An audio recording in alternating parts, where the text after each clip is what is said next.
Comment j'ai appris à parler l'anglais depuis la Côte d'Ivoire et comment vous pouvez faire vous aussi afin de pouvoir parler cette langue qui est assez proche du français et aussi qui est assez facile à apprendre. Déjà, il faut comprendre que la langue anglaise est une langue qui est proche du français. Et il y a des similitudes parmi les mots français et les mots anglais. Ce qui fait que pour pouvoir apprendre l'anglais, vous allez vous immerger réellement là-dedans et commencer à chercher des paramètres qui se ressemblent, à chercher des figures, des répétitions, etc.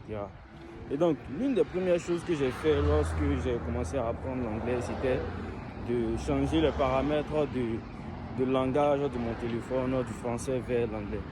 De telle sorte que lorsque j'ai commencé à apprendre l'anglais et j'utilisais mon téléphone, il m'arrivait de voir certains mots en anglais venir directement dans mon téléphone. Et lorsque j'étais sur les réseaux sociaux aussi, vu que mon téléphone était déjà en anglais, mes feeds d'actualité me venaient en anglais. Mes recherches sur Facebook, YouTube, TikTok, tous ces réseaux sociaux-là, ils venaient directement en anglais.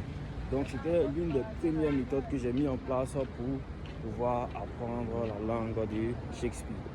L'une des deuxièmes méthodes que j'ai appliquées, c'était de regarder toujours les vidéos sur YouTube, sur Facebook, sur TikTok, directement en anglais.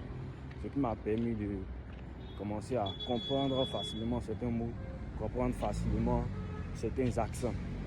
Donc lorsque vous êtes sur TikTok, lorsque vous êtes sur YouTube, faites directement des recherches en anglais.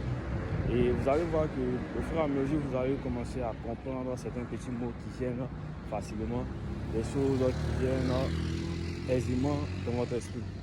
Et donc, il faut comprendre que c'est la répétition qui crée le déclic lorsque nous sommes en train d'apprendre une langue.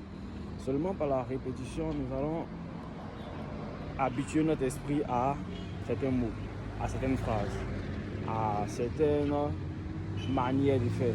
Et vous allez vous rendre compte qu'au fur et à mesure que vous allez pratiquer cette aptitude-là, vous allez commencer à comprendre l'anglais, vous allez commencer à vous voir en train d'écouter une vidéo ou écouter une musique et comprendre quelques mots parce que vous avez habitué votre esprit, vous avez habitué votre cerveau à de l'anglais au quotidien.